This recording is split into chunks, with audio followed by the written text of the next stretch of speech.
Okay, Johnny, let's play a game. You ready? I'm ready. K9 or Turner and Hooch? Turner and Hooch. California or Natural Born Killers? California. Okay. Dante's Peak or Volcano? I'm going to say Volcano on that one. All right. Tommy Lee Jones is always a good choice. Ants or A Bug's Life? Bug's Life, hands down. Hands down. The Matrix or The 13th Floor? Come on, The Matrix, man. Okay. And then the last one I got for you. Mirror, Mirror or Snow White and the Huntsman? Oh man, they're both terrible. I would say probably Snow White and the Huntsman if I got to pick one. Okay. At the least, it has the that Florence and the Machine song at the end. I like that song. Yeah, Okay. I All got right. some for you. Okay. Let's go. All right. Top Gun or Iron Eagle. Oh, Top Gun. Okay. Deep Star Six or The Abyss. That's silly. The Abyss. Okay. Rob Roy or Braveheart. Oh, well, after our Braveheart conversation, definitely Rob Roy. Okay. Deep Impact or Armageddon. Hmm. Pass. Okay. The Truman Show or Ed TV. Oh, The Truman Show. Give me a break. Okay. The Prestige or The Illusionist. Definitely The Prestige. Go with Okay. Nolan versus whoever directed the other ones. All right, good, good. And my final one for you is Dumb or Dumber. Oh, dumb.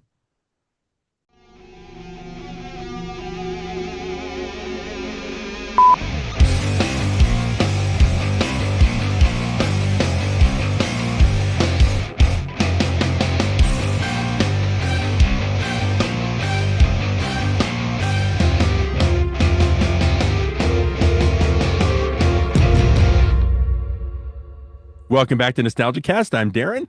And I'm Johnny. And today we'll be covering Tombstone. We're doing a little bit of a cheat. We're going to be covering Tombstone from 1993, directed by George Pan Cosmatos, starring Kurt Russell, Sam Elliott, Val Kilmer, Bill Paxton, Powers Booth, Michael Biehn, Michael Rooker, just the list goes on.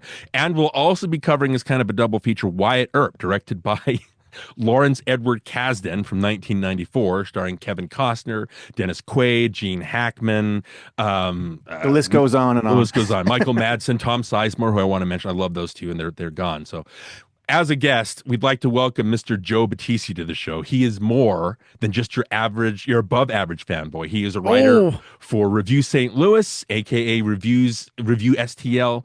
He's a renowned and celebrated regular guest on Binge Movies, and he's the co-host of the Real Spoilers podcast, one of our favorite podcasts, along with Mr. Kevin R. Brackett, Mr. Tom O'Keefe, and on occasion Mr. Matt F. Basler. So that makes 3/4, I guess, of the Real Spoilers. Yeah. We've guested and graced us with their presence on this. Yeah, well, like I think we talked about earlier, Matt is the Yvonne Craig to our Batman TV show. She shows up when we need him. He's the sex appeal of the show. Yeah, yes, he is. That's so Matt is he's my co-host on the Patreon. He is always riding dirty with me on the Patreon over there. Yeah, he's a good addition. Well, He's Basco's fantastic. obviously a good addition to anything. Yes. But obviously we're maybe going to try to get to Matt soon. But for now, Joe, I'm just so very happy that we're going to debate the merits of a movie that does not star superheroes for once. But how are you doing, my friend? I'm How's very well. I'm very well. Thank you. This is Tombstone. Wyatt Earp and I have the same birthday. really? Yeah. We're both born March 19th. Oh, that's amazing. Yeah, That's a claim to he's fame. me, Wyatt Earp, and Bruce Willis. Wow, Yeah, that's like just get you guys together. You can. I know, it'd be the greatest lawmen ever. That's true. To But the thing that I'm jealous of, or maybe not jealous or kind of laugh at, I don't know, it's one of those things. But real spoilers, the thing that being a movie critic, it's a strange calling because it seems like you're watching a new movie every week, right? And you Pretty don't much. have like a Top Gun Maverick. If I hadn't gone back and seen that two, three, four, five, six times, right? It got better each time. So if I had Mhm. only seen it once, it would have been like, yeah, that was fine. And then I move on to the next thing. I just wonder what some critics are missing because they're just inundated with so much information and then you do see critics every now and then that they're like, oh, I've made time to go back and see this one. So they do hit special. But you guys covering like a new movie every week, like I said, Yeah. it's something that I'm jealous of because I wish I had time to watch a movie a week like we used to when we were growing up. Or I'm also kind of laugh at it because, man, I'm glad I don't have to do that because then I have time to revisit the ones that I really love and need to see again. I mean, I what think are that's any thoughts? you're spot on. I think it is. I don't revisit movies that I've seen in theaters more often. I will like I just watched I don't even oh wait, what was it? It was the inspiration for part of Kill Bill. It's like Lady Scorpion Prisoner 41. Whoa. Okay. It's stuff like that. Like I go back and try to like I rewatch. I just rewatch Weird Science. Hmm. So it's like stuff like that I don't often go back and see. I've watched the Halloween movies are kind of like my love. Like I love that series so much. So I've definitely gone back and rewatched the David Gordon Green ones for fun. But it's something that I see in theaters. I usually don't go back and rewatch. I will watch something that is on my shelf or that I haven't watched in a while. Okay. Yeah. So that seems, like I said, professional film critics say that's their life. And so I'm jealous and kind of not jealous of them at the same time. But anyway, so I was talking to you. I've known you for a long, long time. And we've had conversations, never face to face, but we've had, like you said, we talk about, you say that we have differing opinions. I think we're more in line with superhero movies than we either of us probably realize, because I did love the new Superman. Yeah, and it was wonderful. We do agree on a lot of Zack Snyder stuff. It's all bad. Yeah, I don't want to talk about any of that. But I was like, like I said off camera before we started recording, I'm like, I think I know his name. I swear I know Joe's name. But I'm like, but maybe I don't. You were close enough. It was so close. I would have let it go. I wouldn't have said anything. So I was doing research and I actually found another Joe. I think it's Joe Buttice. I don't know if it's Joe Buttice, like you pronounce your name. Okay. But it's spelled exactly the same. And there's a podcast called The Uncrowned. I'm like, oh, Joe has another podcast. I don't think I've heard him talk about that. And so I put it on, and it's this deep voiced guy. And basically the way he describes, it's called The Uncrowned. Okay. And he describes it as a movement to call men into what God created them to be. Oh boy, that is not me.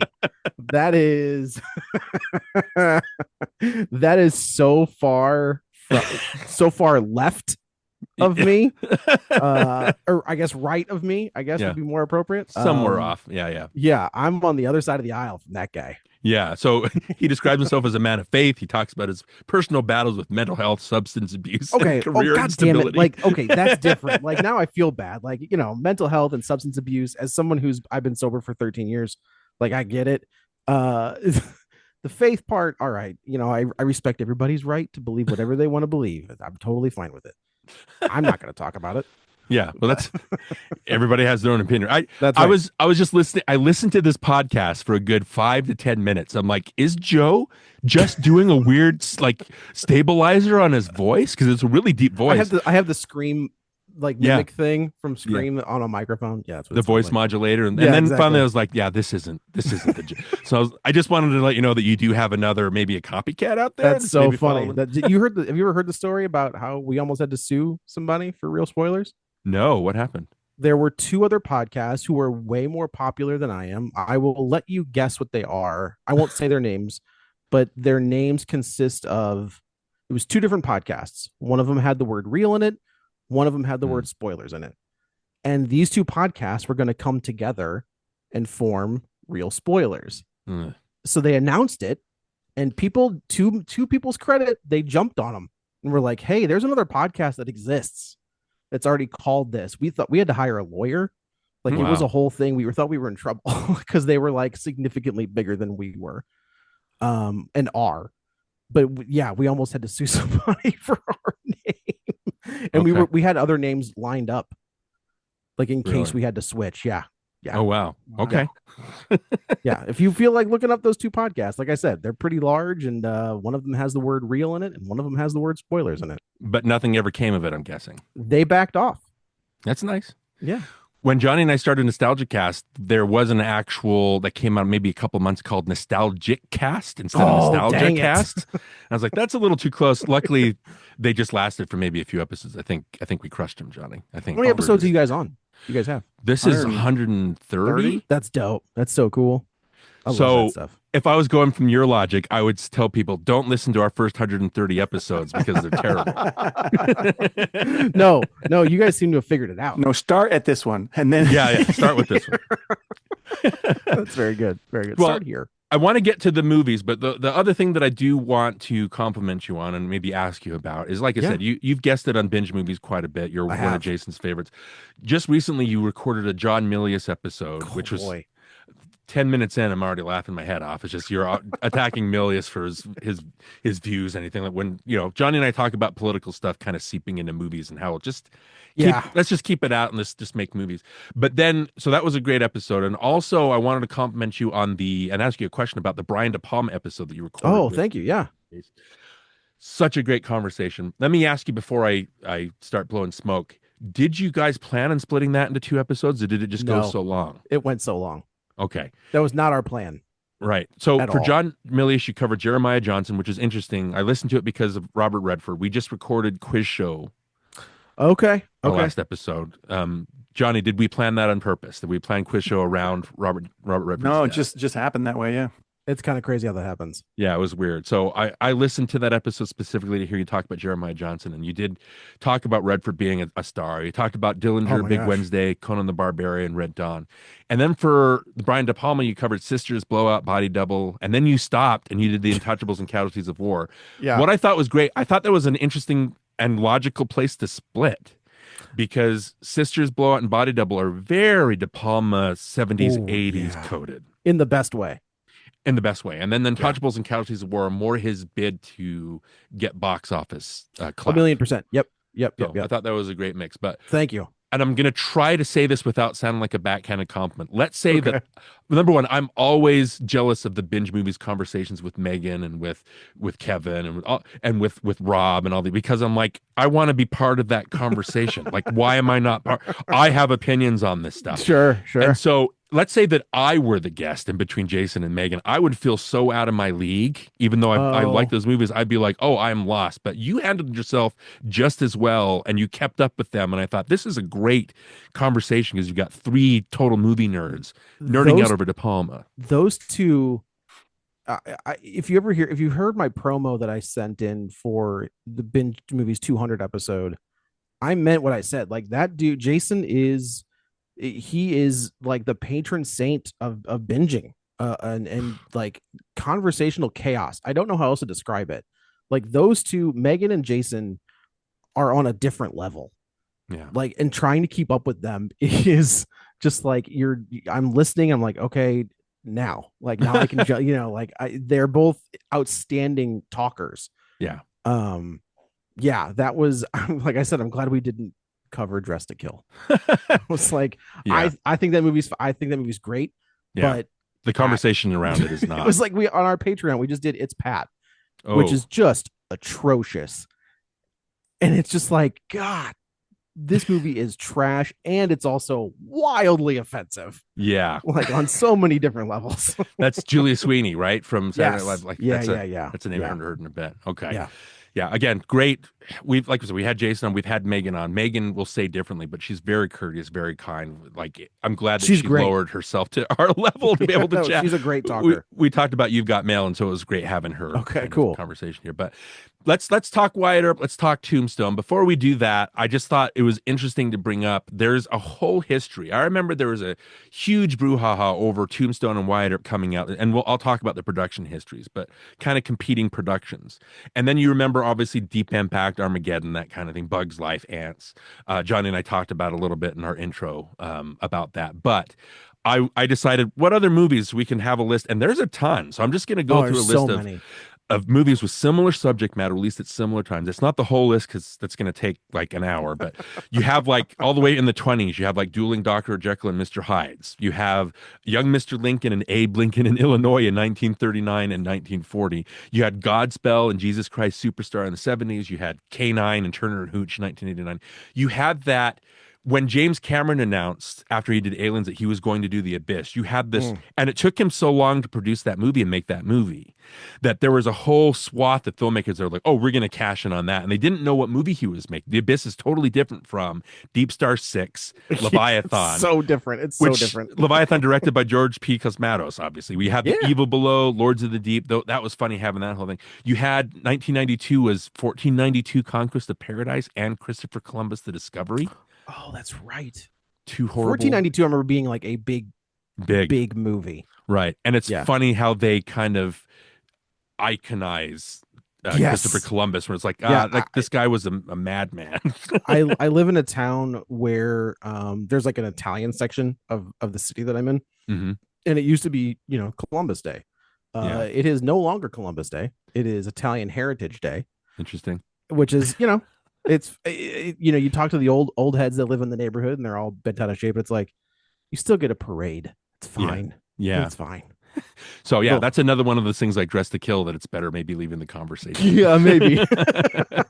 So I mentioned already Dante's Peak and Volcano in 1997, Ants, Yeah. Bugs Life 1998, The Truman Show and Ed TV in That's 1998, what I always 1999. forget about. I forget about Ed TV.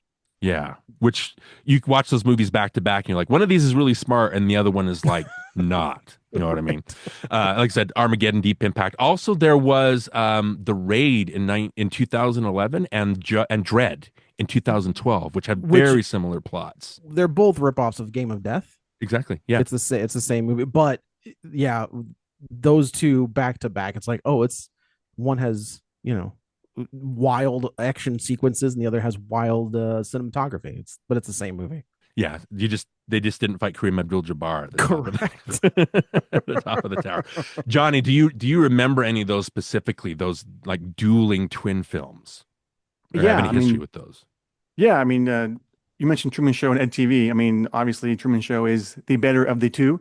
But yeah, one I can think of this one is not the Majestic, sorry, the Prestige and the Illusionist. Oh, Oh, good right. call. Like, Yeah. Excellent call. man, I mean, I like them both, but I have to lean towards the Prestige if I gotta pick one or the other. That's a marvelous movie Yeah. with Yeah. a outstanding ending. Put it that way. I'm not Oh, going to yeah. say, but yeah, like it's incredible.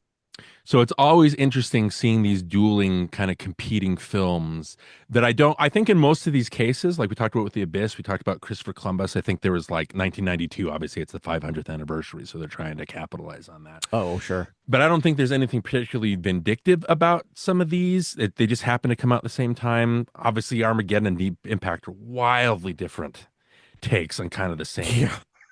wildly different. And so I kind of had the same. Let me ask you, Joe, when we put this bucket list season together, Johnny and I had already covered 90s movies, which we grew up on and kind of honed our skills on, our movie watching skills.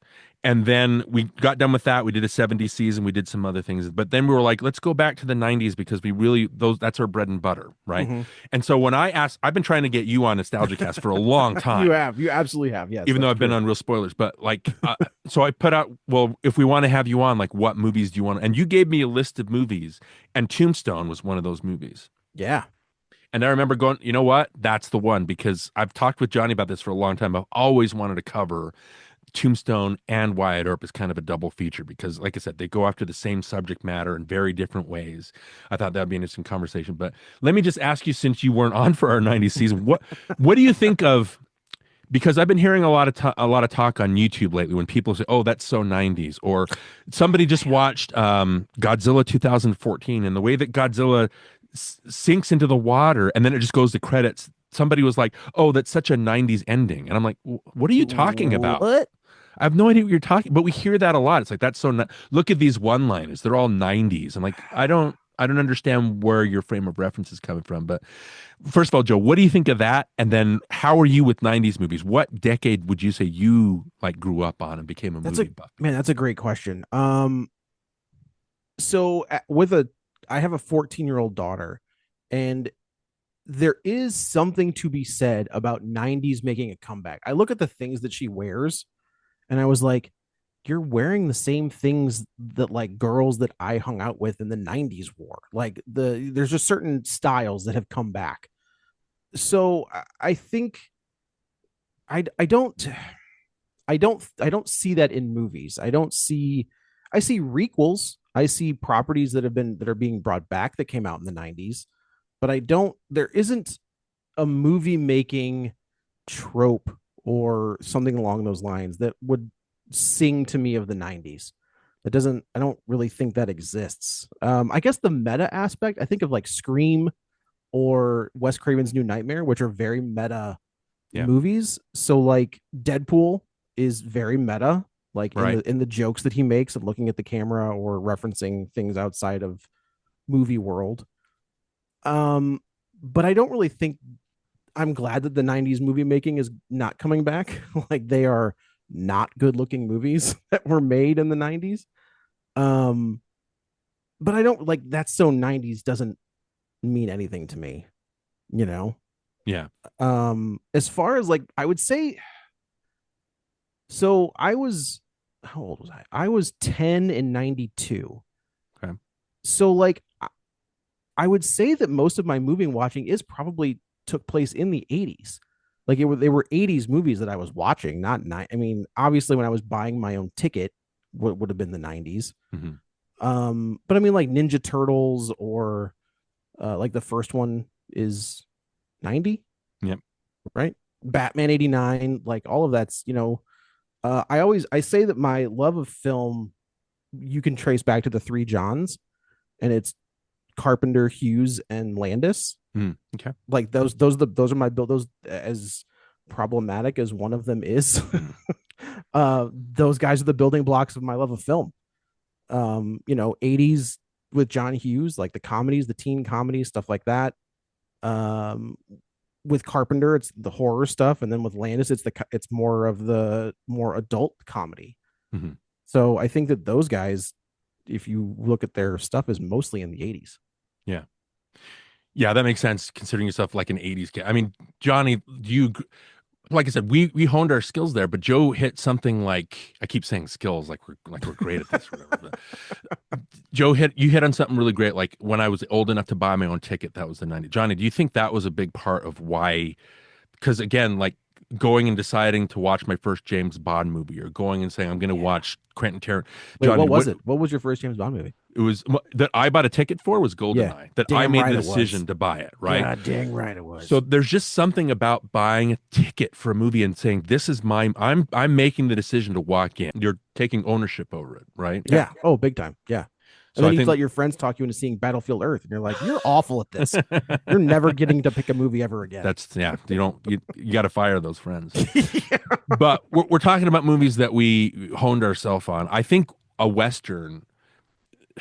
Traditionally, the Western is something that you grew up on because your father watched Westerns, right? I think that 1,000,000%. more than any other, like you look at your rebellious older brother, like the horror movies, like that's what he would watch, right? You look at your mom, she watched romances, like the old Hollywood stuff. I think with your dad, your dad's maybe it's just the generation just would watch Westerns just on a regular basis. And so that's something that they would try to introduce to their kids, it feels like. Westerns, superhero movies are the new Western. True. Yeah, that's the way. So I think you're absolutely right. Here in St. Louis, we have like it used to be a Channel 11, and it would show movies on Saturdays, like Saturday afternoon movies or whatever. Right. And that was the first time I was going to make a joke and say that my favorite Western is Back to the Future 3, but it is a great movie. But I mean, the Man with No Name trilogy is the first thing that comes to mind, right? The Good, the Bad, and the Ugly, Fistful of Dollars, and For a Few Dollars More. But that my dad showed me those because you're exactly right. I think our fathers grew up watching Westerns like we grew up watching superhero movies. So yeah, I think that those were massively, and those guys were huge movie stars, generational movie stars. Yeah. So with Westerns, and some people though, when you're introduced to those, sometimes you gravitate away from those. You know what I mean? Like I don't want to watch what my dad watches. I'll find my own thing. But Westerns were always tantalizing for me. I love the idea of the frontier idea of frontier justice, right? And how it's untamed, it's uncivilized, and then you have encroaching civilization that's kind of bearing down, and that's why they call it the Old West, right? Sure. Or the Wild West, because it's become out of fashion, and so it's all about these guys holding on to these ideals, but they've got a future coming, and you can tell that they're just on a collision course, that they're not going to last in the civilized world, right? I always think of as a kind of a gateway Western, I think of Silverado, oddly enough, talking Costner and Kasdan, where you have the Kevin Kline and the Brian Dennehy character at the end, facing off, having their showdown, and you see the Dennehy character, the bad guy, just the background is all desert. It's all untamed land. And then you cut to Kevin Kline's character and he's got a church in the background. So civilization and state stability, right? That's what I love most about Westerns. I think it's interesting that I don't know if Tombstone and Wyatt Earp kind of hit those same marks. Like Johnny and I covered Young Guns and Young Guns 2, and I thought Young Guns was more interesting because that had the Billy's a dying breed, right? Billy the Kid is out, and then civilization. So I always gravitate to those things. I think with Tombstone and Wyatt Earp has always been a hero of mine. I just love the idea of a guy that is kind of fighting against his own intrinsic nature. I like that idea of he wants to be a lawman, but he it's a lawless land, so he can't exactly stick to those ideals. I think they do kind of touch on that in both of these movies. They both, whether it's Kevin Costner or Kurt Russell, Wyatt is brought in front of either the mayor or the judge, and they're just like, "Hey, man, stop thumping people." So like there is a level of like, Wyatt Earp and his brothers are kind of like these, I say old school, but like even old school for these two movies, where if somebody got out of line in a bar, you just punch them in the face and drag them outside. Yeah. And even like the Tombstone or Dodge City, they're catching up with time, and they're people in the city are like, "You're too rough. Stop beating these guys up." So I do think that they kind of get to that. One thing I did want to reference is I'm not a huge fan of Yellowstone. I don't like it very much, but I did watch the prequel, the one that had Harrison Ford in it. 1863 or something, whatever that was. Yeah. It wasn't great, but it does give an interesting look at time speeding up when a family doesn't want to speed up. So like Harrison Ford's like this old cowboy, and he goes into town and there's pavement and there's cars, and they're just like, "This is weird. Like, I don't know what's going on. Let's just go back to the ranch." So like that show does kind of reference how time moves, and some people can catch up to it and some people can't.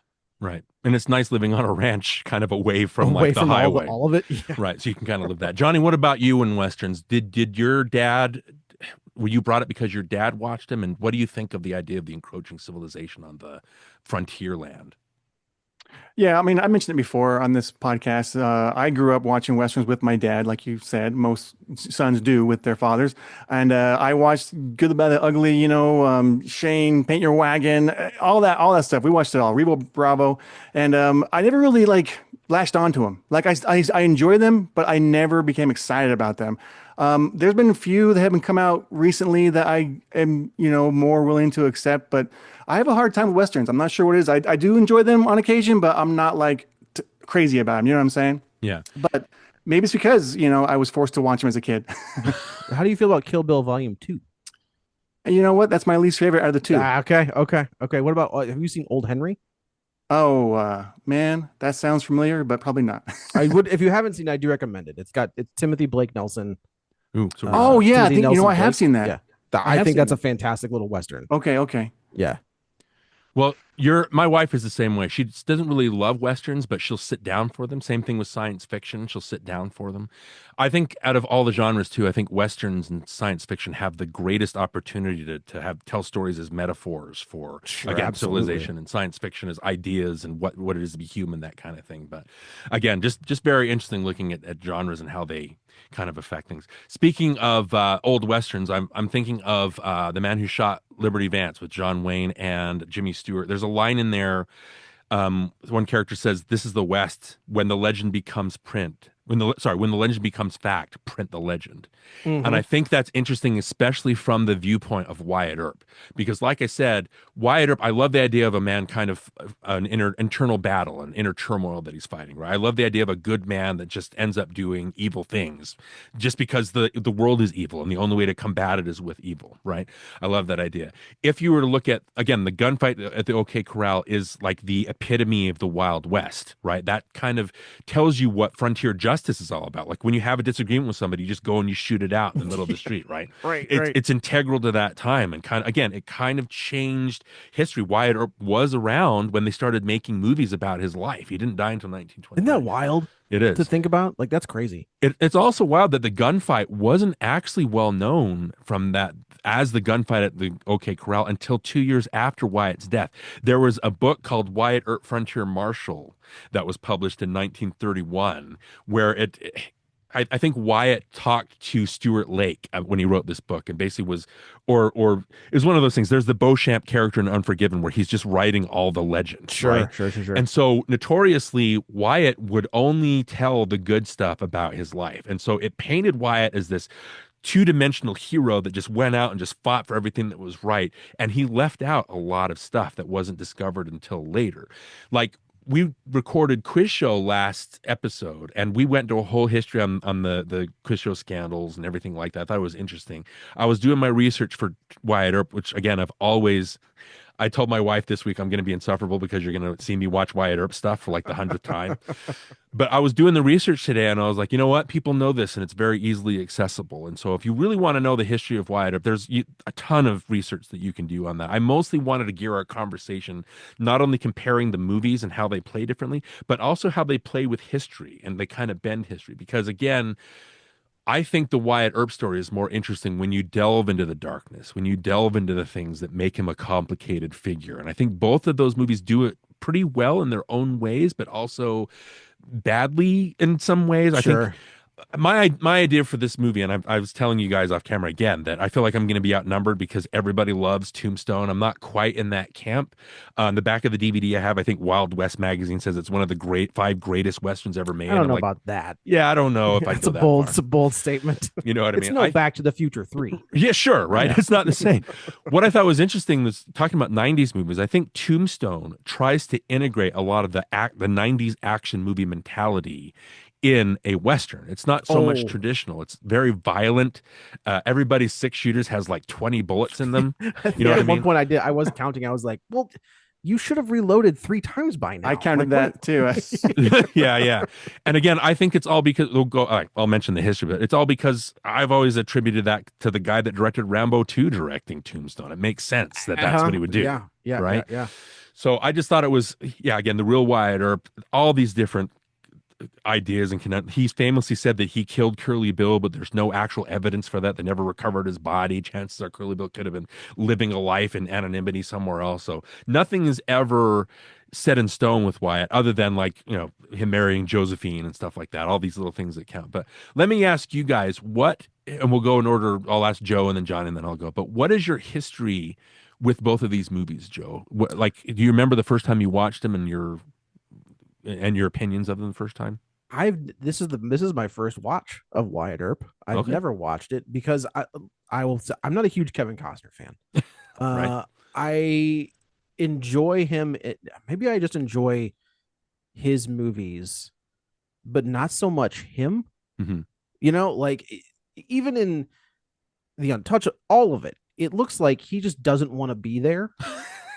He has no. When Kurt Russell walks on screen, Kurt Russell's in it. You know what I mean? Like, Kurt Russell is a movie star and he has the charisma of a movie star. Mm-hmm. And the way he carries himself, he is to me, he is legitimately, if I were to make a movie, he's in. I will find something for Kurt Russell to be in. I love Kurt Russell. Yeah, he's a joy. So like Wyatt Earp, the whole movie where Tombstone is, I think is a better movie. Wyatt Earp, it just feels like nobody's having fun. And maybe that's the point. Maybe that's the point of this movie is it's not fun, and everybody, it's hard to root for anybody because they're all kind of bad. Wyatt in Wyatt Earp, we find out that Maddie was a prostitute and he didn't really love Maddie. Like, he just felt bad that he was hooking up with her and took her with him. And then her drug of choice kind of seems to be because of his affair with Josie. Right. Where in Tombstone, as soon as Maddie is getting off the train, she's hitting the booze or hitting the bottle. Mm-hmm. So it gives Kurt Russell's version when he sees Dana Delaney, it gives you don't feel as bad. Right, you don't feel like that Kurt Russell's a scum, or that Wyatt's a scumbag. Mm-hmm. Where in Wyatt Earp, it's like, yeah, you're kind of a dick. Like I Yeah. get it. It's Val Kilmer wild. outacts everybody. That's true. That's very true. Yeah. I did love seeing Michael Madsen and Tom Sizemore as both those characters. I think that was a lot of fun. But yeah, I had never watched Wyatt Earp, and I realized why. Mhm. Okay. And What a- yeah, I've seen Tombstone. I mean, I've watched it Yeah. on TNT in 30-minute increments a billion times. Right. Yeah. Do you remember your first brush with Tombstone? Yeah, probably. So like my local video store, we had a mom and pops, and then we had a Blockbuster. We had both. And over the summer, when my parents were at work, I could walk up to Blockbuster and get 2 movies for $1. Hmm. You know, they were like, that was the deal. And I remember getting like Tombstone and maybe Pulp Fiction, maybe, Right. and just being like, these are the greatest things I've ever seen in my life. These are so good. And yeah, I think that may have no, Escape from New York was definitely my love affair with Kurt Russell. But I was like, he's the greatest actor of all time. Like he's the best. I can't argue with that. Johnny, what about you? What's your history with both movies? All right. Well, I have no idea when I first saw Tombstone, but I've seen it a bunch of times, and I do really enjoy it. However, I do have a story about Wyatt Earp. Now, I went on a first date on this girl I had a crush on at the drive-in theater with her to see Wyatt Earp. And my sister and one of my best friends was dating my sister at the time. So there was my sister, one of my best friends, me, and this girl I had a crush on watching Wyatt Earp. And my sister and my friend got out of the car and got on the roof of the car and were like giggling and making out the whole time on top of the car while I'm inside the car awkwardly watching a 3-hour movie with this girl I got a crush on. And like, I remember just thinking like, when's this going to end? It never ended. It was like Get so me out of long. here. I was so, like I say, it wasn't a great experience my first time watching it. And so that's probably why I don't like it as much. But I did really enjoy watching it this time. Like I was kind of like, this is kind of fun. However, Joe, I agree with everything you said. You said what I was going to say. Oh, okay, like, cool. When you told me that Kevin Costner doesn't like acting, it's like, well, obviously, like he's so freaking boring. Like I think he's one of the most so boring boring. actors ever. And I have a hard time with all of his movies. I do like him in A Perfect World and Open Range. Those are 2 movies that I can Fair. watch him in that I go, okay, he's doing something in this one. He's giving a performance finally. But I when love he's on Bull screen, Durham. I tune out. I have a hard time watching him. It's like, like the way he delivers his lines, everything about the way he acts drives me insane. So watching a 3-hour movie with Kevin Costner is like, come on. And they're all long. JFK, Dance with Wolves. It's like, do you have to be 3 hours each time? Give me a freaking break, man. Like make a shorter movie for once in your life. I completely, it's so true. It's so true. I like the scene in Untouchables that I think is great is it's him and Andy Garcia, and it's the staircase sequence. Yeah. And the line is, you got him, I got him. And it's just, it's a perfect line. Andy Garcia is so good in that movie, but it's like one of the few times where I was like, oh, you can do a little bit instead of, telling Superman to not save your life because you're an idiot. Yeah. But I think he's great as Bull Durham. I think Bull Durham is fantastic. Okay. Well, yeah, I might give you that. But I also I agree with you with Kurt Russell. Like Kurt Russell comes on screen and you're locked on. Like he just has that it factor. He's got the charisma. I loved watching him as Wyatt Earp. I hate watching Kevin Costner as Wyatt Earp. Yes. Sorry, Darin, but yes. Well, we'll start with Kevin Costner. Obviously, Field of Dreams is my favorite movie. I think he's great in Field of Dreams because he's not called on to do much. You know what I mean? And he's just an everyman. And I think Jason famously, even when he's doing his narration at the beginning, he's like, I think he's being fed his lines phonetically because I don't know if he knows how to read. That is the rumor, is that he doesn't know how to read. That's true. But and that's, yeah, the rumor has always been is he doesn't know how to read, or he is such a stickler, like he will not go off page. Like he's like, the writer wrote it this way, so I'm going to say it this way. And that's it. And it makes sense when you hear that. You're like, yeah, that all right. Okay, so like I said, I think he's really good in Field of Dreams because he's just called on to be charming, right? I think when some actors have roles that, like Keanu Reeves, he talked about it, but Keanu Reeves should not do certain things because you can tell he's not quite suited for it. But when he's sticking to what he's good at, like with action or even a romantic lead, something like that, Constantine, he's very good. He's great. I hate that movie. But do you like Keanu Reeves in that movie? No. because Okay. he's not Constantine. It's not Constantine. It's Oh, right. Constantine. Constantine. Constantine. He's a Gotcha. British guy, for Christ's sake. I think Kevin Costner. It's funny, and I'll talk about Kurt Russell here in a bit. But it's funny that after Dances with Wolves, he became so high on himself, right? It seemed like, and he just kept turning in these really dour performances that it's kind of shocking in Wyatt Earp to see him be like all energetic and kind of youthful. And I was like, the note I wrote is like, is he supposed to be in his 20s? Like right now, like, are we supposed to buy Kevin Costner in his 20s? With his But red hair. yeah, he's very energetic, and it's kind of like, whoa, like I forgot, like he was in Silverado, and he's great in Silverado because he's all youthful energy in that, right? But then later when he becomes the dour Wyatt Earp, kind of brought down by life, right? I always say this: you cannot give Kevin Costner a line like "There's never been but one way to deal with any of you." You know, you can't do that to Kevin because he can't deliver that line. And then you compare him to Kurt Russell. Kurt Russell, like he said of Wyatt Earp playing the character, he wanted to, because famously, the writer Kevin Jarre, who actually wrote Glory, was brought on to direct the movie, and he just went direct over Tombstone budget or Wyatt Earp? to direct Tombstone. Okay. And so he went over budget, over schedule. He just wasn't doing it. So they fired Kevin Jarre. They kicked him off the movie, and then they asked Kurt Russell to direct the movie because he's the one that spearheaded it and got Kevin Jarre hired. And then he's like, I don't have time to do that. So he actually brought in Cosmatos to direct, but Russell famously, or maybe infamously, he didn't reveal this till just recently, but he actually directed the movie, and Cosmatos got the credit because every night Russell would give him a shot list and say, "This is what we're shooting tomorrow," and so he would act like the director, even though it was Russell making decisions. One of the decisions Russell made was to cut his part down so that everybody else who was seeing this troubled production go on and everybody was arguing with each other, he did that so it would kind of ease everybody's minds, and so he kind of bolstered everybody else's performances. But what he says of Wyatt, he wanted to create an aura character. In other words, when you meet him, you see him, you know who he is. When he steps off that train, that's it. Did Kurt Russell come up with the term aura?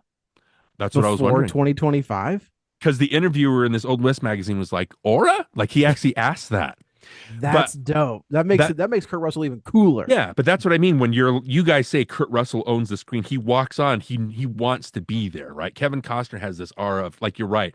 I think it's fun that as soon as he becomes dour in Wyatt Earp, that's when Dennis Quaid shows up as Doc Holliday to kind of balance it back up so it's not a complete kind of loss. But go ahead, Joe. I'm going to tell my memories I was of just the movie. like, the problem is this comes out a year, right? They're a year apart. Less than that, yeah. Less than that. 6 months. You have to believe that Dennis Quaid saw something that Val Kilmer was doing. I have to believe that. He saw, maybe it was I don't know, in something. Mm-hmm. And he's like, well, I can do that. And it's like, brother, as much as I love Inner Space, right? No, you can't. Like Val Kilmer was just on that era. Val Kilmer. So is it Tombstone then Batman? Yeah, Batman was 95. Yeah. I mean, the dude was unstoppable at that point. You know, like granted, he had the island of Dr. Moreau, which is we all have an island of Dr. Moreau. Yeah, right. But he was untouchable, and he was so good as Doc Holliday that it just felt like when Dennis Quaid's doing it's like, all right, man, like, right. I think the problem with these movies is that coming out so close together, you can't help but compare them, right? Sure. You don't see anybody comparing Tombstone to My Darling Clementine from 1946, which is probably my favorite Wyatt Earp story, even though it's not authentic. It's not true to life. There's a bunch of liberties it takes. You're not seeing anybody compare Wyatt Earp to, again, like Frontier Marshal from 1932, because they're so far apart. I think when you have them together, that's when you compare them. And seeing them in a theater, I remember for Tombstone, it came out Christmas of 1993. My girlfriend at the time, I was only 16, but we figured out a way. She had friends that were able to get into R-rated movies. Yeah. And so we did watch Tombstone, and we did love Val Kilmer. What I remember most about that conversation, though, is afterwards the girls all went back to their houses. We were to get freshen up for dinner. And then as I was in the car with we're on like a triple date or something like that. There was another guy we carpooled, and his girl had gone, and we were talking, and he's talking about my girlfriend at the time going, she's great, isn't she? And I was like, yeah, she's really great. I remember that specifically, having that conversation. Sure. And then we'd ended up breaking up before Wyatt Earp came out. And Johnny, Jenny Davis Young actually went to Wyatt Earp with me. So Okay. so we went to go see that movie together. There's a part in Wyatt Earp where Wyatt and Urilla are buying a house. And Urilla's like, obviously they're kind of fighting with, she's wrestling with her feelings for him. Like he's trying to court her, all these things. It's the, at the time it's very awkward.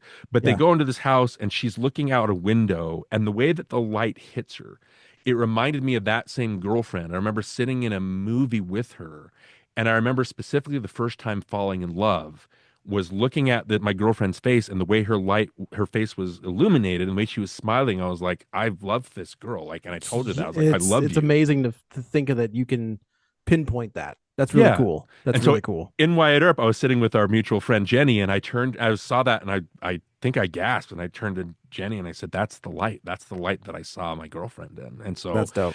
it struck me. So when Urilla dies in the movie, it hit me in a different way. Anyway, that's a different story.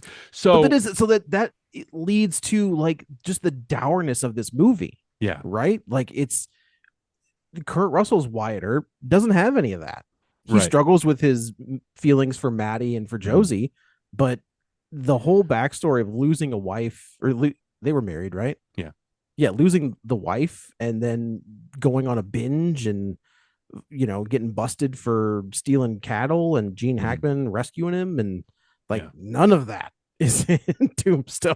Right. And again, you're talking different kind of tones and aesthetics, because Very much so. Tombstone just tells the story of Tombstone, right? And the vendetta ride. That's the whole story. Wyatt Earp, again, it's telling like the whole broad scope. And so you see when Kurt Russell steps off of that train as Wyatt Earp, he's got a whole history with him that we're just assuming that he has, right? When they arrive in Tombstone and Wyatt Earp, we know why Wyatt is the way he is. And yeah, it's not enjoyable because it's dour and he's depressed. There's a video that I watched that was funny. It's like, when Urilla dies, you're actually relieved for her because she doesn't have to hang around Wyatt anymore. I thought that was really fun. But again, growing up on Westerns, and this is where, again, we're not here to disagree. We're just here to talk. And so obviously Tombstone is a lot of people's favorite Western. I don't hold that against anybody. But if I were to, like I was saying, I think together combined, I think these two movies would make the perfect Wyatt Earp story. I think you could take actors from each one and kind of I think there are actors who you could replace in Tombstone. I think there are actors who could be replaced in Wyatt Earp. Who are you replacing in Tombstone? Well, I don't think the wives are that. I think they're kind of background characters, and they don't.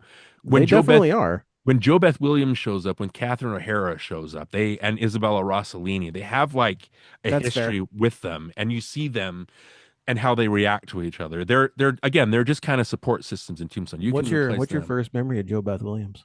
Poltergeist. God dang right it is. Smoking a doobie with Craig brother. Nelson.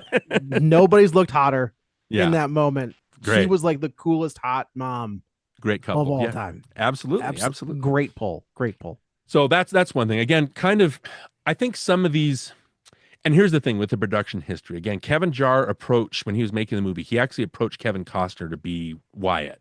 But Kevin Costner was already I believe he was already planning a Wyatt Earp miniseries, like a 6-hour version that they're going to have on TNT or some cable network. And they just didn't see eye to eye. Like Kevin Costner, obviously, because he's kind of high of himself, he wanted to make Wyatt Earp the star of the story. He didn't want to be part of an ensemble, which is what Tombstone is.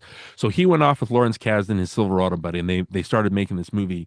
And then one of my favorite stories is that he was so competitive, and I'm not sure of the absolute truth of it, but Kevin Costner actually bullied all the costume companies in the United States to not give Tombstone any rights to their clothing. So he basically bought up all the United States costume departments so they could have authentic Western costumes.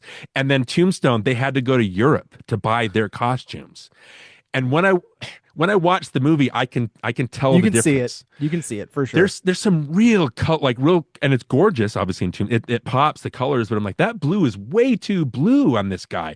It looks like he also just very put the shirt slim. on. Yeah, when he flips that, the scene when he basically is putting his cape on, and he realizes he's got to go help his brothers, and he puts that black trench coat on. That is a tight trench coat. That is a tight fit. And it's Johnny, it's in your background. That the coat that he's got on is like a guy in the Wild West would not wear a coat like that. That's tight. But he looks so good. It's the aura, right? It is the aura. It is. He plays it with a level of crazy. Mm-hmm. Like Kurt Russell has always kind of had that underlying craziness to his characters, right? If you look at Tango and Cash or Overboard, Escape from LA and Escape from LA very much so, Escape from New York not so much. But like even in oh dang it, what's the driving one? The Tarantino drive, Death Proof. Yeah. He's off the rails in that one. But there's like an undercurrent of just crazy. Mm-hmm. And he has that, whatever that is. Kevin Costner ain't got it. Right. Kevin Costner has more of like they both have auras differently, but Kevin Costner has like he's a movie star, right? But he's not quite. Again, he's not as enjoyable. He can be enjoyable, but again, comparing these movies is kind of unfair because you're comparing. That's what I mean. Like if I were to choose, I would choose Tombstone to watch because it's 2 hours. Like it goes by fast. It's very energetic. But I just think Wyatt Earp looks and feels more like an authentic Western.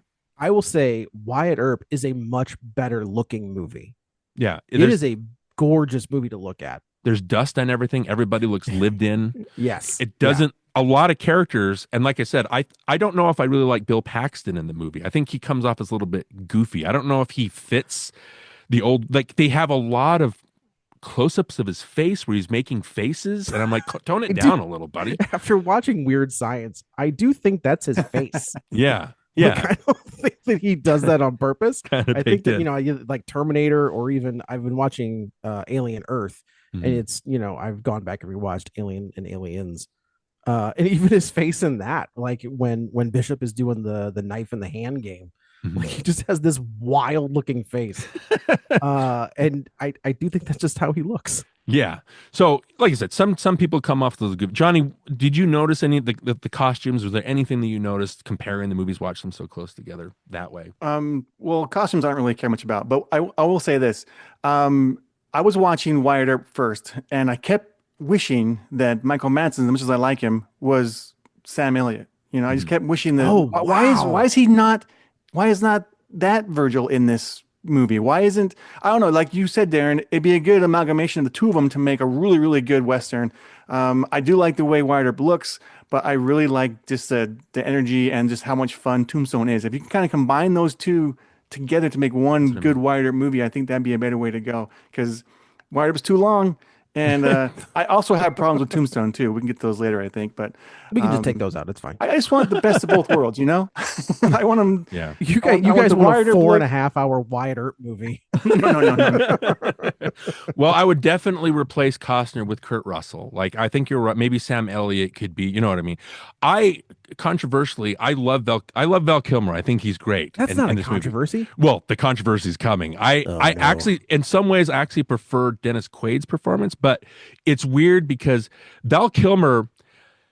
There are some performances like Dana Delaney in Tombstone. There is not one moment where I don't think she's goofy as shit in the movie. She is so goofy. There's a part where you're totally right. There's two parts in specifically. It's when she shows up to warn the wives. First of all, that scene is so awkwardly blocked. She runs into the room and she's like, "It's awful for me to come here, but I just think something awful is going to happen." And then they pause for it feels like 30 seconds. And then somebody walks up, and then the guy walks in, shoots. And then all of a sudden Delaney's on the other side of the room and she sits down on the couch. And then there's another scene after Morgan is killed where Wyatt is the histrionics and he's walking out in the rain. He's covered in blood. You see her run up calling his name. He says, "Get away from me," before she even gets close. She holds out her arms, and then he just stares at her, and then she kind of flails and she runs off. And I'm like, well, what was the point of even having her in that show? Like, who directed this? Like, where's the direction? She's just, so her I would definitely replace. She's so, I don't know. I think just because, going back to Val Kilmer, I think everybody's performances are modulated up because they want to be energetic and they're giving the performances their lives. Everybody from Stephen Lang to Powers Booth to Michael Biehn, they're all giving it their all. So Val Kilmer has to go even up higher. Sure. And I think that's why he's so, I would say that he's flamboyant. He's very flamboyant in his performance, but he's so watchable. You know what I Speaking mean? of that, I wanted to ask you, Jason Priestley and Billy Zane were lovers, right? Oh my gosh. Or he had a crush on him, right? Like, Yeah, so it They could were. have been. yeah. It was. I didn't pick up on it until this most recent watch. Well, what's where great about Billy Zane is that he handles himself very. He's not fey. He's not like No. he handles himself really, really well, even when he's being shot at. But yeah, that you could infer that that's what's happening. That scene at the end when spoilers, sorry, when Billy Zane is dying in Dana Delaney's arms and Jason Priestley opens the door to this carriage and he sees him laying there, the look on his face is like, oh my God, they've shot this man that I am in. I guess you could say that maybe Jason Priestley was infatuated with him. Yeah. But it was I didn't pick up on it until this most recent watch. And maybe that's watching it as a 43-year-old guy rather than a 25-year-old or an 18-year-old. Mm-hmm. But it was interesting. It was like, oh, all right. Like, Yeah. I see what you're doing. And then, but it's Josie, right? Josie's that character's name. Yeah, yeah. I think the Josie from Wyatt Earp is a million times better than the Dana Delaney version.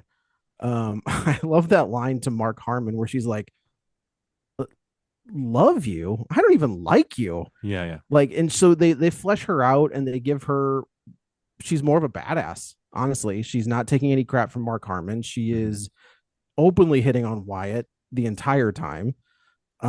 She's much better looking. She is much better looking. Dana Delaney, I will say good, Dana Delaney is my third favorite Lois Lane of all time. But like the actress in Wyatt Earp is so much Joanna better, Going, and that character, and she's on The Pit now, I think. Wow. Okay.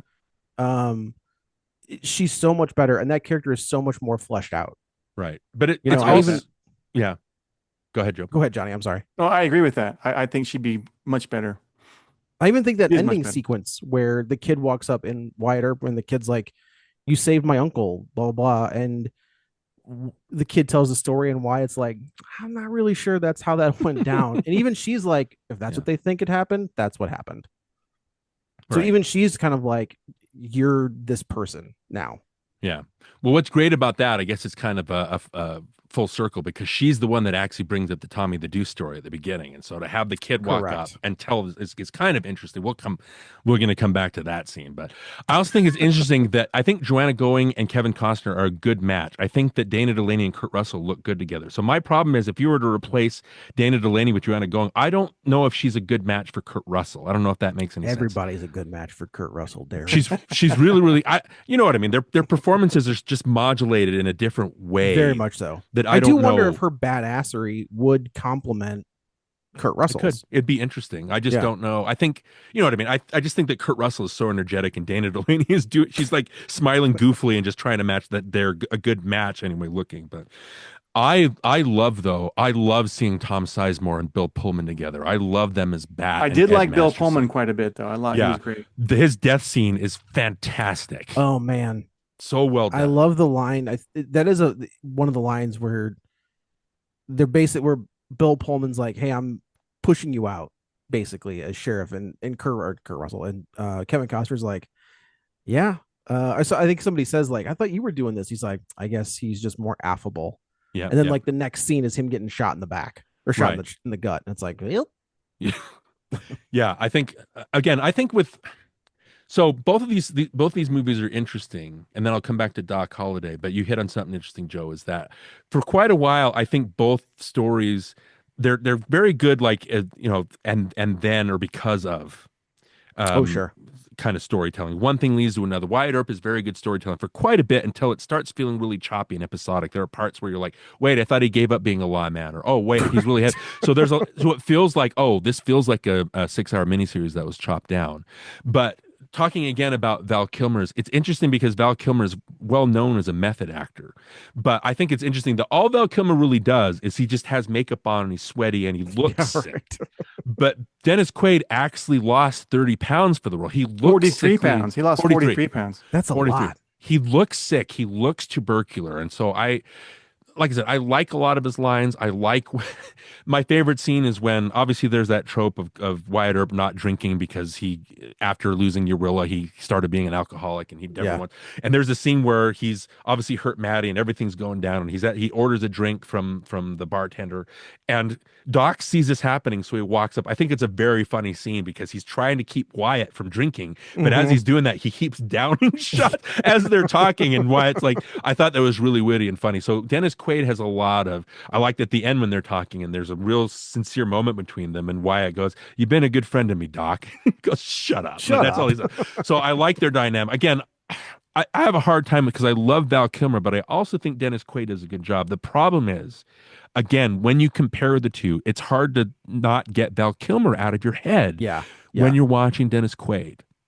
And so that's my thing with the movie is it's if we were to watch them 30 years apart, there might not be as much comparisons. And you might have ended up liking Wyatt Earp a little bit more because you don't have Tombstone kind of weighing heavy. I don't know. Any thoughts about that? I also I think the Doc Holliday character has so many, right? So many, probably one of the most iconic lines in film that it's still talked about. The "I'm your huckleberry," where it's like people still use that line. Mhm. I don't know that they use it the right way.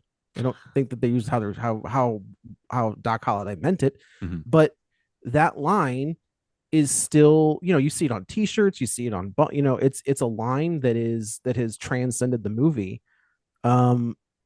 And while I don't think you need that to nail a character, it certainly helps. Yeah. Like when you've got a line like, "Make my day," or "I'll be back," or Yeah.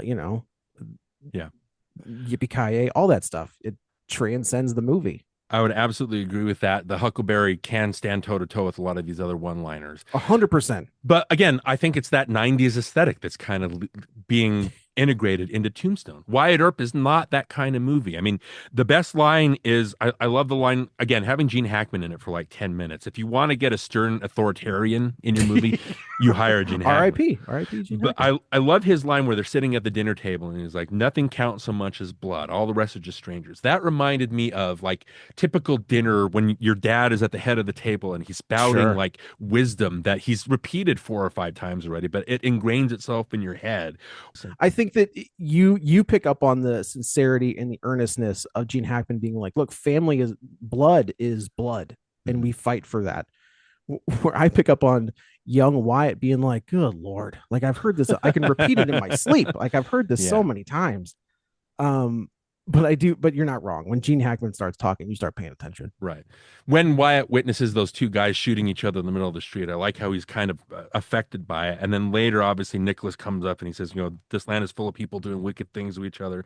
And remember, if you're going to have to face people, hit first if you can. And when you do hit to kill." I think that's he's integrating these kind of ideas in Wyatt's head that he's going to struggle with. But, you're talking about them encompassing an entire history as opposed to just telling this one contain. In Tombstone, you don't even have James, you don't even have Warren show up as his brothers Sure. because everything's so Jim contained. Caviezel, actually. Jim Caviezel shows yeah. up. It's a murderer's row in both movies. I'm like, how do they get all these people? When Charlton Heston walks out of that place in Tomb, I forgot he was in the movie, honestly. And he comes walking out. I literally sat up on my couch and go, "Is that Charlton Heston?" And sure enough, and he's in it for like 10 minutes. Like he's this random ranch owner that's, looking out for Doc. The note that I had, you mentioning your Wayne's World 2 episode earlier, when it's in Wayne's World 2, and Wayne goes to that gas station, he's like, hold on. Could we get a better actor in here? And then Charlton Heston comes in to do so the good. one-line. Those movies, I gotta tell you, those movies are so good. Like still, they're so funny. Full of great stuff, right? But great stuff. When Heston shows up as Henry Hooker, I'm like, oh, you're gonna get a better actor to come. Yeah, right. These few lines. Yeah, but again, they wanted Eastwood. No, really? No, I made it up. Well, why wouldn't you want Eastwood? Yeah, right. So I don't know, Johnny. Was there any do you agree with that? Is Tombstone more of a one-liner type movie? Is it geared towards where Wyatt Earp is not? What do you think? Sure. Yeah, I would say Tombstone's more of the popcorn theater, movie, and Wyatt Earp's more like just get on your sofa and watch and just kind of like let it play in the background type That's movie. a great comparison. But I wanted to say that I when I first saw Tombstone, Val Kilmer's Doc Holliday, I fell in love with it, like everybody else. I was like, man, that was great. And then you see Wyatt Earp and you see Dennis Quaid, and you are comparing it to him. So I'm like, well, he doesn't really hold up. But this time watching it, I watched Wyatt Earp first, and I was like, you know what? Dennis Quaid kind of brings it. Like he's not bad. Like he's actually, I got a lot more respect for Dennis Quaid's Doc Holliday watching that one first this time around than I did the first when I first saw it back when I was a teenager. But yeah, I mean, they both do a great job. I think if I had to pick one, Val Kilmer's for sure. But man, I think they're pretty equal actually, as far as performance goes, and as far as what they brought to the screen. You're coming down again to the compare, like watching Wyatt Earp first and having Dennis Quaid establish himself as Doc Holliday before you see Val Kilmer after not watching him in a while. I think that does kind of affect things. It just that the compare, like I said, comparing these two movies, it's like apples and oranges. Like, which do you prefer? Right? Sure, It's sure, like sure. that. So that's the thing. Like I said, I would rather watch a 2 hour movie than a three. Like, I had to take a break in the middle of Wyatt Earp because I was like, I can't stay up for 3 hours watching this. And so I watched everything from when they I got to almost didn't watch Tombstone. it. I was like, I don't want to watch a 3-hour movie, Oh Yeah. man, bold move. Right. but I Just, did. oh, I did. yes. I suffered through it. We appreciate your sacrifice. So, like I said before, we could go to the history of what it gets right, what it doesn't, and again, it's all to make good drama. It's all to make a good movie. Fudge with history if you want, as long as you don't change things too much. As long as you don't make Christopher Columbus a hero or something like that. Yeah, it's almost like the Inglorious Bastards and Once Upon a Time in Hollywood, Mhm. both Changing, change history. yeah, for And the it's just better. kind of for the better. Yeah, right, right.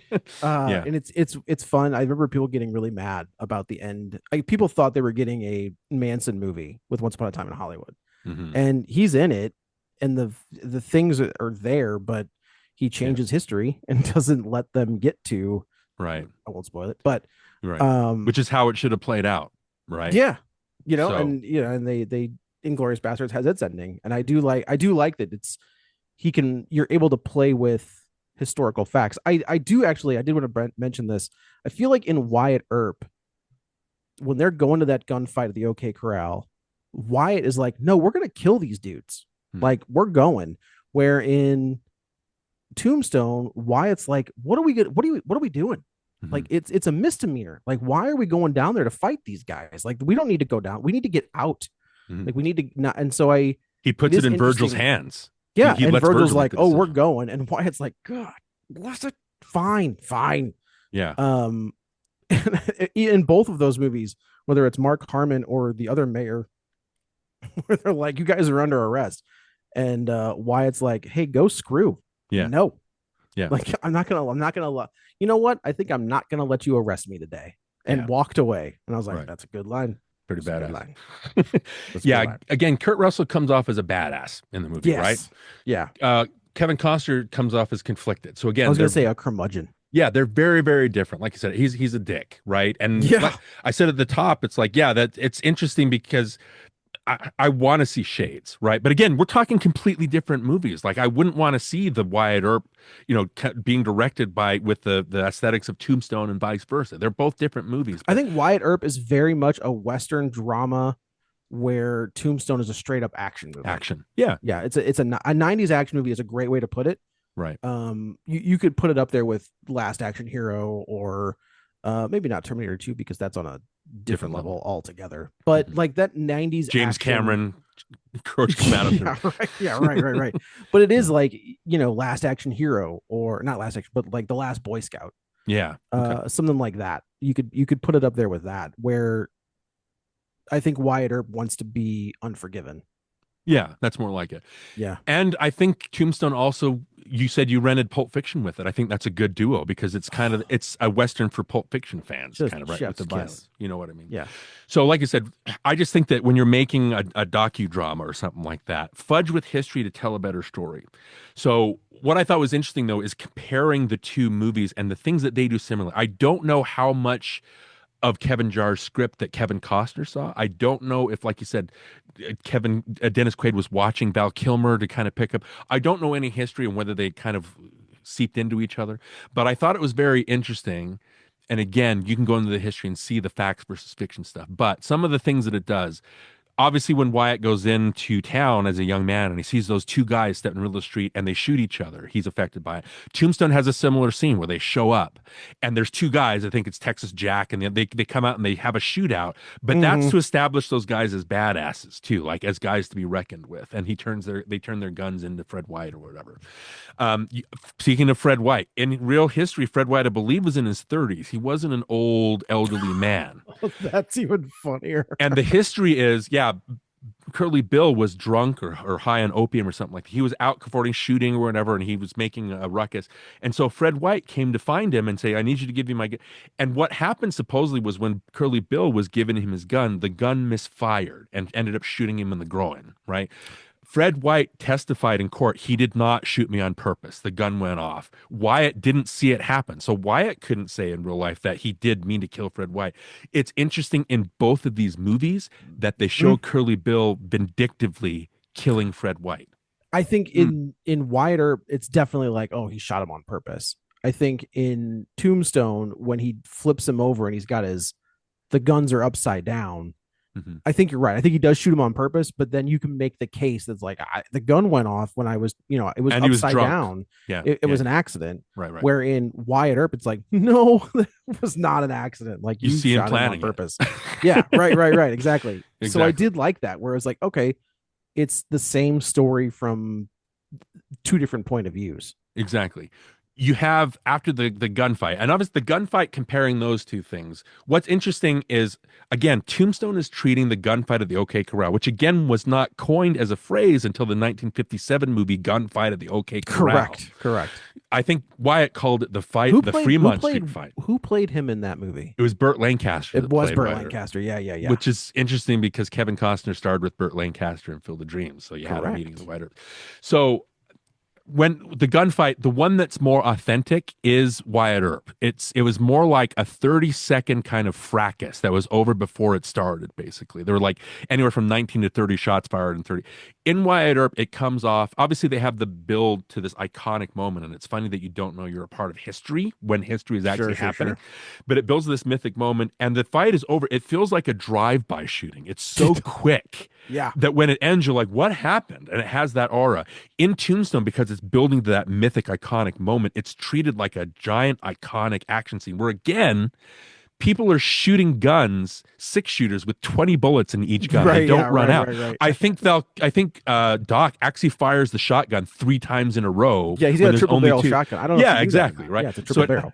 And then it's the goofiness with like Ike running in, and that never happened. He didn't run in and start firing. He just ran off. Also, I do want to say that's Stephen Lang, right? Yep. Playing Ike. That's some bitch. Got away. Yeah. He in real life too. He runs his mouth to Wyatt constantly. Yeah. And when Wyatt's got him dead to rights, he throws his sash away, and Wyatt's like, "All right, got it." Well, again, comparing those, Stephen Lang definitely makes it. He's a full-on cartoon in Tombstone. Yeah. I think Stephen Lang is always a full-on cartoon. Yeah. And then Jeff Fahey, who plays Ike and Wyatt Earp, I like Jeff Fahey, but he doesn't make much of an impression. I love Jeff Fahey, like going all the way back to Psycho 3. He's like he's a character in that, and I was like, dude, I love this guy. He's another one that if I ever made a movie, I got to find something for Jeff Fahey to do. Yeah, I love that guy. Great seeing him show up, but again, he doesn't really make too much, like as much of an impression as Stephen Lang makes. No. And then in the real fight, the only person that wasn't hit was actually Wyatt. He famously wasn't hit for his whole life. I found it interesting today that doing my research for the first time, as much as I love Wyatt Earp and I studied, for the first time today, I heard there was a witness, a woman who actually saw the gunfight happen. And the only thing she described to a T was the tall man in black did not move. And so historically, Wyatt just stayed in one place. And he didn't, and some people theorize that he wasn't hit because you're shooting at the things that are moving. And so he's calm and not, anyway, I thought that was interesting. Well, they do that in Tombstone. When Wyatt's walking across the water. Yeah. Have you guys seen the video of the hockey player, the ex-hockey player and the guy on the golf course? Have you seen this? No. Okay. I'll have to look it up. Do yourself a favor, look it up because it's hilarious.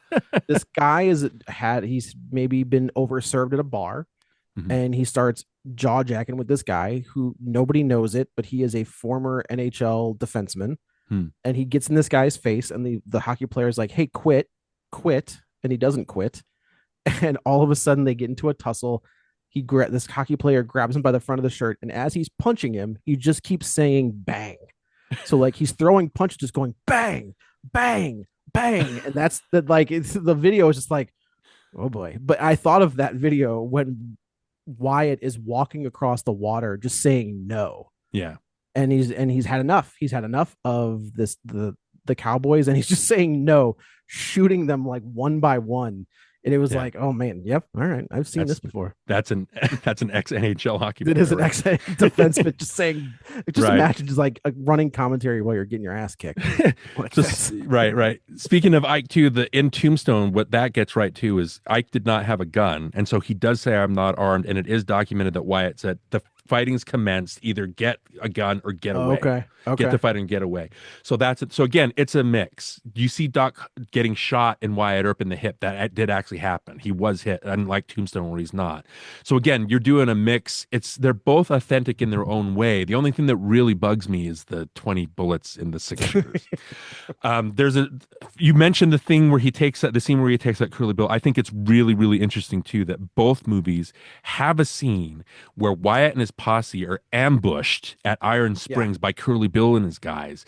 And again, it all comes down to aesthetics. A lot of Tombstone seems to be the direction seems to be something you would find on a Disney Channel movie. It's very goofy, like it's that's funny. The Dalen Delaney stuff. The way that it's shot, Curly Bill's death is shot in Tombstone.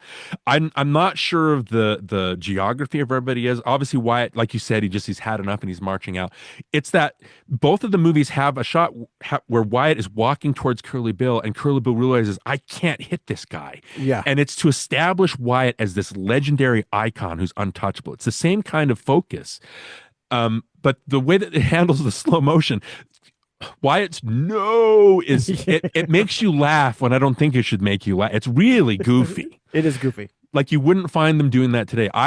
If comparing the scenes, I like the mysticism and kind of an like almost a supernatural quality to Wyatt, where it does this slow motion where you see all these bullets going off and there's the sound kind of fades out and Wyatt just grabs his shotgun. You see like the saddle get shot and then he walks towards Curly Bill and Curly Bill has a look on his face like, what's wrong? I can't shoot. And he just takes him out with it establishes Wyatt again as this legend. I thought it was very interesting that both movies did that. They had the exact same. It's very strange.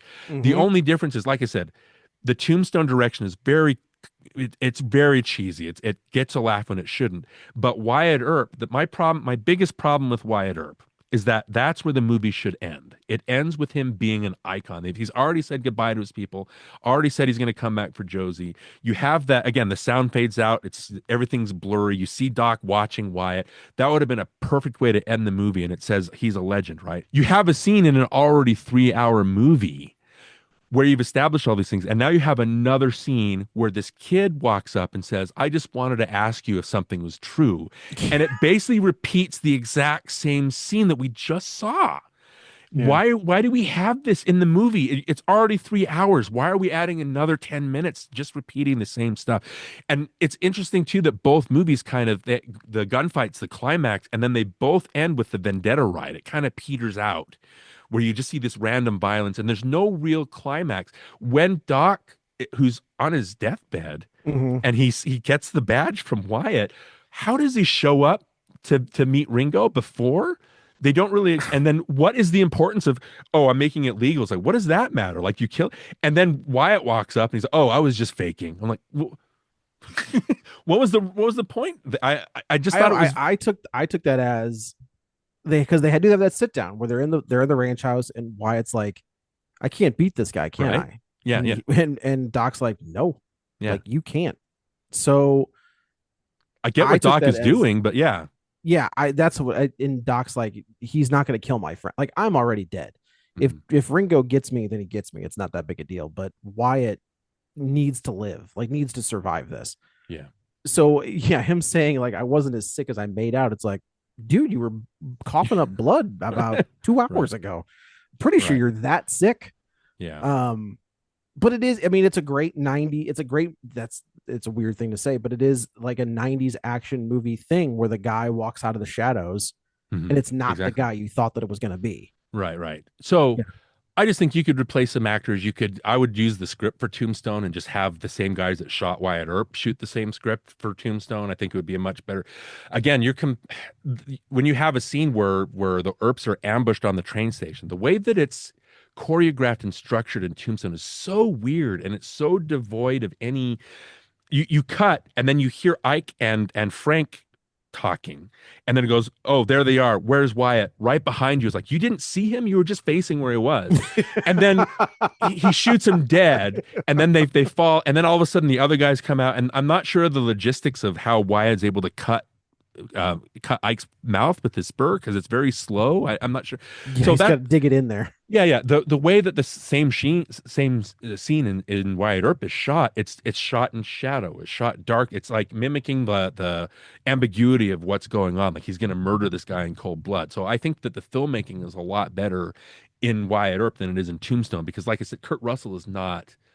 He was under a lot of pressure to direct the movie and star. Sure. Right.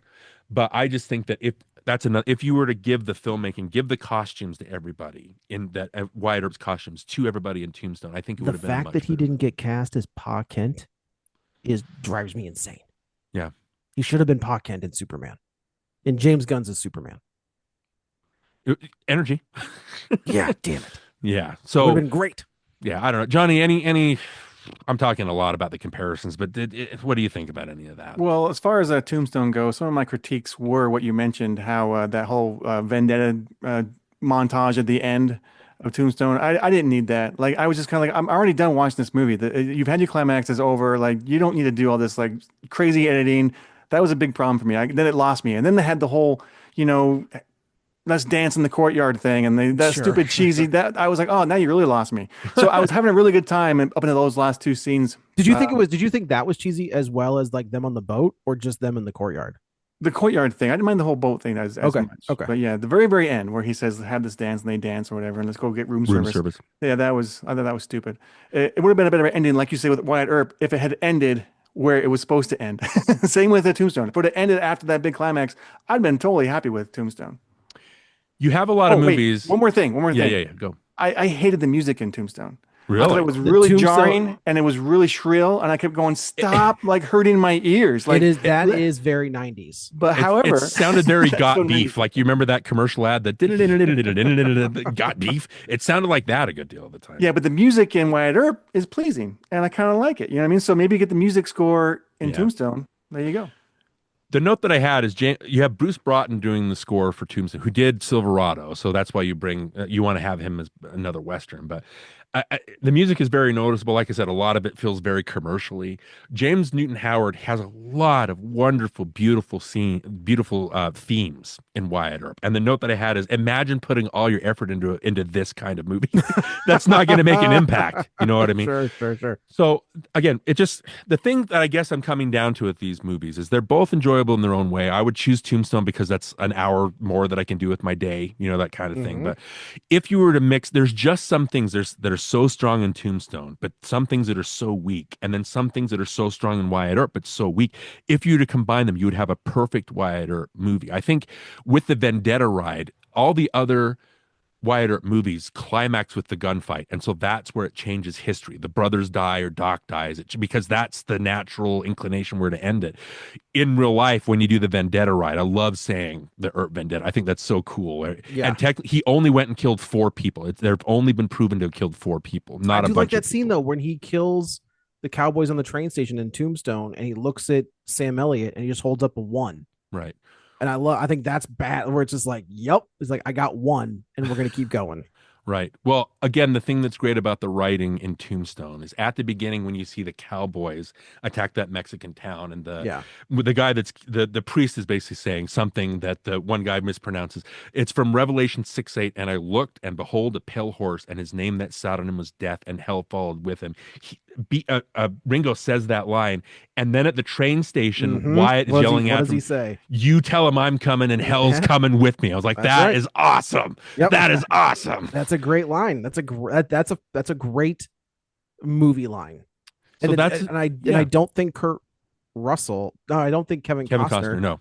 can do that. I think Kurt Russell has that craziness in him that when he delivers that line, he's got, he's gritting his teeth and he's got those, the crazy eyes. You believe him. Right. You believe that like hell's coming with me and I'm going to tear all of you apart. Right. So that's what I mean. Combine the movies, keep the Tombstone script, keeps a lot of the actors, switch the music score, have Lawrence Kasdan direct Tombstone. I think you'd have a perfect movie in there. Crazy pants. It's just, it's just you have these. Yeah, it's an interesting example to compare these movies. So anyway, John, any final thoughts on the two movies? No, I think I've said what I wanted to say. Okay, Joe, what about you? I think I've said pretty much everything. I'm still befuddled that Kevin Costner is a movie star. Like I said, he has moments in some movies where you're like, okay, I could see it, but man, I think Tombstone has become an iconic movie. I think the performances from Val Kilmer and Kurt Russell elevate this to above. I don't think I will ever go back and rewatch Wyatt Earp. But I know for sure I will catch, like I said, 15 minutes on TNT of Tombstone, and I will be in for a little bit. Yeah, like every day. That's exactly right. That's what a friend of mine did say. She was like, have you ever watched that all the way through? And I said, yeah, why? She's like, I just feel like I've watched it in 5-minute increments on TNT for like a week. And I was like, that's probably true. That's probably true. So I guess the only other thing we talked about, maybe having lasting influence, when we talked about Quiz Show, Joe, it amazed us how a lot of the dialogue could stand today, talking about the state of the world today. It's kind of crazy looking at how it kind of resonates. Same thing with the idea of frontier justice, like talking about the Black Lives Matter movement. It's like, cops, are they within their right to do what they do? It's the same thing with Wyatt and his brothers. Did they have a right to march down to Fly's photography? Famously didn't take place at a corral. Did they have the right to go down there and gun down these guys? Were the cowboys, were Ike and his brother, and were they on their way out? Were they just getting ready to leave Tombstone, as was requested by Virgil, to get out before something happens, right? So I think that can, something that resonates, I think that's something that can definitely stand up. Both movies do cover that. I think that's very interesting. It's the idea and that I think you've got your main hero in one of them saying, let him go. Like, it's a misdemeanor. What are we doing? Yeah. And because Wyatt knows what's coming. Wyatt knows that if we go down there, if the four of us go down there looking like we look, this is going to be a fight. Yeah. And do we want that? Right. Yeah. Again, very interesting ideas in both movies. It just depends on how kind of they're tackled and what way and by who, right? Correct. So, Joe, again, I wanted to thank you big time for finally joining us for a conversation. Oh, man, it was a pleasure, man. I'm so glad I got to do this. This was I'm glad I got to watch Wyatt Earp.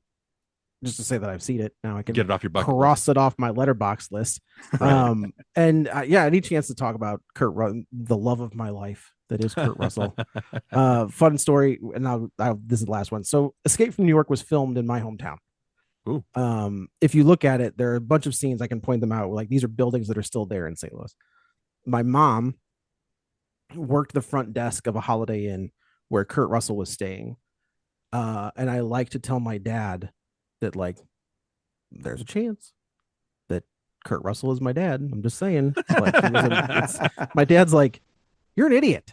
And I was like, well, I'm just saying there's a chance. I'm just saying he was here at the right time. That movie came out in 81. I was born in 82. I'm just saying. It's a nice legacy. It's a very nice legacy. And that's why he's my hero. I love Kurt Russell and everything he does. That's great. Well, speaking of legacies, Joe, how can we find you on the interwebs? And my gosh, what can you say about Real Spoilers? And I do hope that you show up and say, ha, now I've been on NostalgiaCast. I will. I will, in a heartbeat. I'll promote it immediately.